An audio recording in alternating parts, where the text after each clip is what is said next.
성서조감 제18강 빌립보서의 그리스도. 이 빌립보서를 보시면 큰 주제가 이겁니다. 카라. 헬라어로 카라가 이제 기쁨인데 기쁨을 주시는 그리스도 그렇게 잡았습니다. 이 책의 저자가 지금 계속 각 책 제목을 이렇게 쓰면서 뭐뭐의 그리스도, 뭐 어떤 그리스도, 각 권마다 예수 그리스도의 복음을 증거하고 싶은 마음에서 이런 제목을 계속 달고 있는데 빌립보서의 주제를 이제 기쁨을 주시는 그리스도, 예수를 믿으니까 그 안에 기쁨이 있다는 것이죠. 종말로 나의 형제들아 주 안에서 기뻐하라. 주 안에서 항상 기뻐하라. 내가 다시 말하노니 기뻐하라. 대표적인 빌립보서의 말씀인데 이 빌립보서의 카라, 기쁨이라는 단어가 16번 나와 있는데 예수 그리스도라는 단어가 이제 18번 나와 있대요. 1장에서만. 그리고 빌립보서 전체에는 38번 나와 있으니까 그것은 예수 그리스도 우리 주로 말미암아 성도에게 기쁨이 있다는 것을 말하고 있죠. 그러니까 이런 횟수가 메시지를 대신해서 설명해 주고 있는 겁니다. 즉 그리스도 안에 있는 자는 참 평안과 기쁨을 누릴 수 있다. 그걸 말하고 있습니다. 바울의 마음은 그리스도로 꽉 차 있는데 그는 그리스도 안에서 항상 기뻐할 수 있다는 걸 말합니다. 대표적으로 빌립보 감옥에서 신라와 함께 갇혔을 때 그는 매를 맞고 깊은 감옥에 갇혔을 때 그때 한밤중에 찬송하면서 옥문이 열리는 체험을 합니다. 이 책의 저자는 그때 빌립보 감옥에서 이 옥중 서신을 쓴 거라고 얘기하고 있지만 잘못된 이해이고 이때 쓴 거는 아니고 로마 감옥에서 그가 한 3년간 갇혀 있을 때 그때 빌립보 교회를 향해 쓴 책이죠. 빌립보 감옥의 경험 이후에 거기 있는 간수와 주변 사람들한테 복음을 증거했는데, 그때 이제 아마 교회가 초기 형태로 이렇게 막 이렇게 성장하지 않았을까 그렇게 생각해 봅니다. 여하간에 빌립보 감옥에서 매 맞고 쓴다고 이렇게 나와 있는데 그건 잘못된 표현이고요. 그러니까 이분이 위대한 한국의 복음주의 목회자라고 볼 수 있지만 모든 걸 다 정확하게 책을 쓰는 건 아닙니다. 그러므로 이 표현은 틀린 것이고 로마 감옥에서 한 AD 한 60에서 62년 사이에 그때 쓴 것이라 보여집니다. 어, 한번 설명했나요? 그 로마의 감옥은 두 가지 형태가 있는데 중범죄자를 이제 깊은 감옥에 가두거나 혹은 경범죄자 혹은 정치범들을 자신이 돈 주고 사는 새방에서 감금, 그러니까 주택, 아니, 그 뭐라 합니까? 가택 연금 상태로 그 두는 게 수 있습니다. 그래서 바울이 그와 같은 형태로 로마에 있었다라고 볼 수 있습니다. 가택 연금이라 그렇게 부르죠. 네, 그렇게 부릅니다.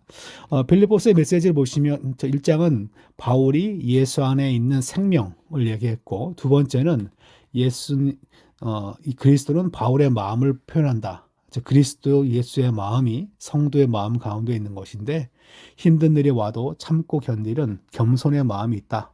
3장은 바울의 목표다. 즉 인생을 달려가는데 그 마지막에 내가 바라볼 것은 바로 예수님밖에 없다.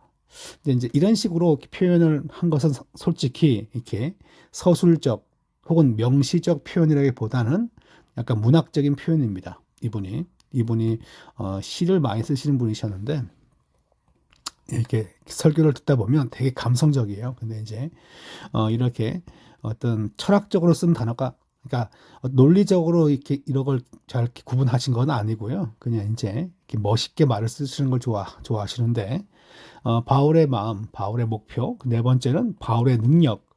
성도의 능력은 어디에 있습니까? 예수 그리스도를 믿고 의지할 때, 그가 도우실 때, 그때 능력이 있는 거죠. 그러니까 이제 지금 여기 보시면 생명, 마음, 목표, 능력 이 모든 것은 다 누구 안에서 주어지는 겁니까? 예수 안에 있는 자에게 주어지는 거예요. 예수 안에 있는 자.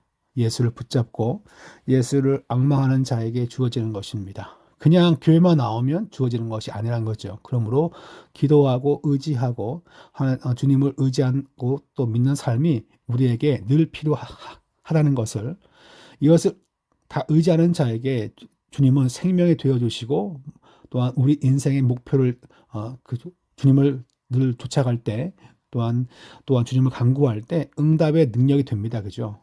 그러기 때문에 비록 이 육신은 지금 어디에 있습니까? 로마 감옥에 있지만 카라, 기쁨이 존재한다는 겁니다. 기쁨. 자, 그 다음 성경은 이제 골로새서인데 골로새서가 앞에 나와 있는 에베소서와 내용이 상당히 유사합니다. 유사한데 분량이 약간 좀 적지요. 이 골로새라는 지역은 지금 여기 보시면 가본 적이 없다라고 나와 있는데 골로새에서 왔던 에바브로라고 하는 성도가 바울을 많이 도와줍니다. 그리고 이제 이것을 이제 지금 여기 보시면 나와 있는데 바울이 골로새 교회에 편지를 쓴 동기는 에바브로가 전해온 소식에 의하면 골로새 교회에 거짓 교리가 침투하여 복음의 순정성, 순수성을 위협하기 때문이다. 나와 있어요. 밑에 보시면 영지주의가 있는데 영적 지식만 강조하고 육신과 영혼의 분리를 생각하는 것인데 그걸 영어로 이제 그노시스주의라고 합니다. 요 G자가 약간 이게 묵음이다 원래. 노스틱이라고 부르든가 혹은 뭐 그노스틱 그렇게 부릅니다. 이 그노시즘 혹은 영지주의란 그 뭐냐? 뒤에 가시면 아마 잘 나와 있어요. 무지 많이 깁니다. 그러니까 이렇게 그노시스주의, 영지주의를 2페이지에 걸쳐 설명하는 책이 거의 없습니다. 없는데 이 골로새서가 그렇게 이것만 반영하는 건 아니지만 요걸 이제 골로새서를 공부할 겸 지금 이제 이 모든 것들을 한꺼번에 설명을 잘 해놨어요. 그래서 다른 성경을 볼 때 상당히 중요한 당시의 이단 사상입니다. 그노시즘은 혹시 여러분 그 플라톤 철학을 아십니까? 플라톤 철학을 이제 중학교 3학년 때 공부하는데 그걸 잘 하신 분들은 기억나시는 분들은 상당히 이제 기억력이 좋으신 건데 플라톤주의의 영향을 받은 것입니다. 그러니까 그노시즘이라는 것은 지금 제가 간단하게 이렇게 그림을 그렸는데 지금 윗부분이 지금 날아갔어요. 자, 이데아는 이제 당시에는 이제 뭐 천국이냐 지옥이냐 그런 개념이 존재하지 않던 시절이죠. 그때 이 모든 만물의 근원은 어디에서 왔는가라고 이제 이렇게 존재에 대해서 존재론에 대해서 사람들이 관심이 많았어요. 그래서 어디에서 왔는가라고 했는데 그것은 바로 여기죠. 이데아에서 온 겁니다. 아이디어라고 읽으시면 안 되고요. 네, 이제 이데아에서 온 것인데 이데아에서 있는 가장 하이 클래스의 순수한 어떤 물질은 뭐냐? 영적 지식입니다. 그것이 흘러 여기 지금 글자가 좀 없는데 현상계 지금 우리가 살고 있는 이 세상에 흘러온 거예요. 그래서 이 현상계는 영적 지식이 이렇게 현상계에서 다양한 모습으로 이렇게 만들어진 영적 지식의 자식들이라고 볼 수 있겠죠. 카피한 겁니다. 그러니까 영적 이데아에 있는 것을 카피하여서 현상계에 발현시켜 놓은 거예요. 그런데 그러면 지금 여기에 있는 현상계에 있는 이 물건들은 언제 본인들이 이데아에서 온 것을 알 수 있을까요? 특별한 지식을 공부할 때. 특별한 지식이 다시 그들 마음 가운데 인식되어질 때 이들은 본래 이데아에서 온 것을 인식합니다. 네, 이것이 당시에 이제 그리고 이 현상계에 있는 많은 물건들 가운데 물건도 있고 뭐 이렇게 영적 지식도 있고 세상 지식도 있겠지만 어떤 물건이나 어떤 그런 것보다 영적 지식이 가장 고귀하다는 거죠. 왜냐하면 이데아를 다시 기억나게 만들기 때문에 그렇습니다. 이것이 당시에 이제 신플라톤주의와 그노시즘 사상의 어떤 철학적인 배경입니다. 시간이 벌써 10분 지났어요. 자, 밑에 보시면 그노시스란 말은 헬라어로 그겁니다. 지식이에요, 지식. 근데 이제 지나가는 말인데 이게 아마 플라톤 얘기 같은데 우리가 언제 인생을 살면서 이데아에서 온지를 기억할 것인가? 음악을 딱 들을 때 화음이 될 때 하고 들을 때, 화음을 들을 때, 그때 평화를 느끼면서 우리의 존재가 이데아에서 왔다는 것을 느낀다. 뭐 그렇게 철학자 가운데 플라톤이 그런 말을 했대요. 하여튼 영적 지식을 상당히 중시하는 것이 그노시스주의고, 그러면 사람의 육체는 뭡니까? 육체라든가 세상 물건은 다 악하다는 거예요. 그러니까 어떻게 들으면 교회 메시지와 비슷한 것처럼 들리는데 거기에는 엄청난 차이가 있습니다. 밑에 보시면 다 읽지 않겠습니다. 시간상. 그노시스 중심 사상은 무엇인가? 첫째, 물질은 절대 악이고 영은 절대 선이다. 그러면 물질은 악하기 때문에 신이 물질 체계의 창조주가 아니라 신이 발달한 세력에서 파생된 중간 존재인 반신이 세상을 창조하였다는 것이다. 거룩한 신이, 거룩한 신이 어떻게 부정한 물건을 창조하냐. 이게 이제 그노시즈 사상이고요. 그래서, 쉽게 말하면, 환인이 어떻게 인간을 창조하냐. 인간은 더러운데, 환인 말고 밑에 단군이 창조한다. 뭐 그런 식으로 이상한 얘기를 만들 수도 있겠죠. 예, 그래서 물질은 악하고 영은 거룩하다. 언뜻 기독교와 비슷하다고 생각하시는 분들은 이단에 빠질 확률이 높습니다. 인간이 하나님이 만든 저 물건은 절대 악하지 않습니다. 그리스도 예수 안에서 새로워지는 것이지. 그래서 이렇게 물질과 영혼을 절대 구분시켜요. 근데 구분시키면 문제가 뭐냐? 예수님이 어떻게 더러운 물질 가운데 태어나시냐? 그건 말이 안 되고, 제자들이 본 예수는 다 뭐라고요? 환상 혹은 귀신이라는 거예요. 그런 식의 사상으로 이렇게 이 그노시즘은 당시에 모든 철학 교수들이 그리고 학자들이 다 이걸 따라갔어요. 그러니까 이걸 공부한 기독교인들은 어떻게 될까요? 예수님의 육신으로 오신 것을 믿지 않는 거죠. 그러니까 세상 철학이 기독교 진리를 이해시키는 큰 도구가 되기도 하지만 악한 도구가 되기도 합니다.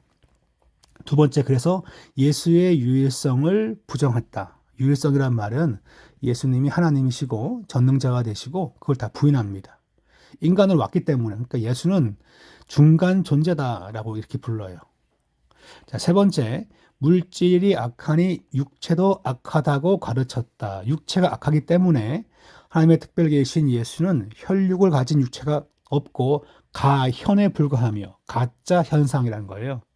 가짜로 보여진 나타나심에 불과하다. 그러므로 그의 죽음도 진짜 죽음이 아니라 죽는 척 하신 거다라는 거죠.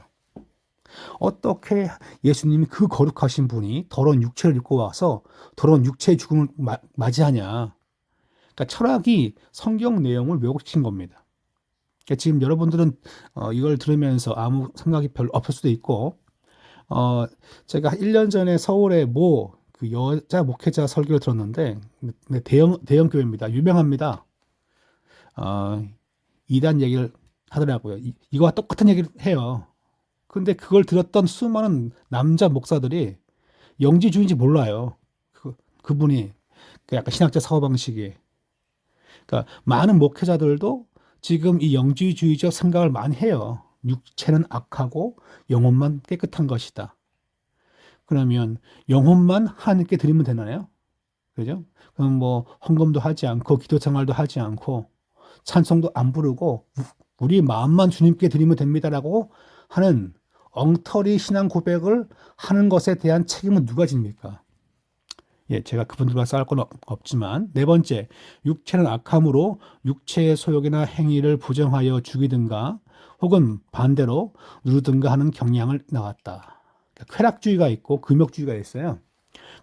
여러분이 이제 중3 때 공부했는데 학교에서, 그러니까 그 에피크로스와 그다음에 스토아 학파, 두 개 학파가 쾌락주의이거나 금욕주의인데 둘 다 같은 이 그노시스주의, 영지주의에서 온 겁니다.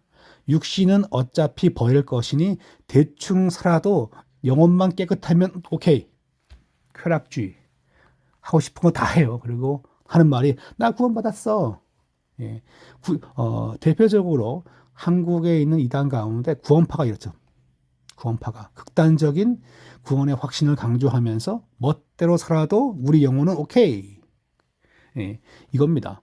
반대로 어차피 우리 육신은 괜찮은 필요 없으니까 대충 그냥 굴리자, 굶자. 돈 없으면 뭐 이렇게 힘들게 사냐. 금욕주의.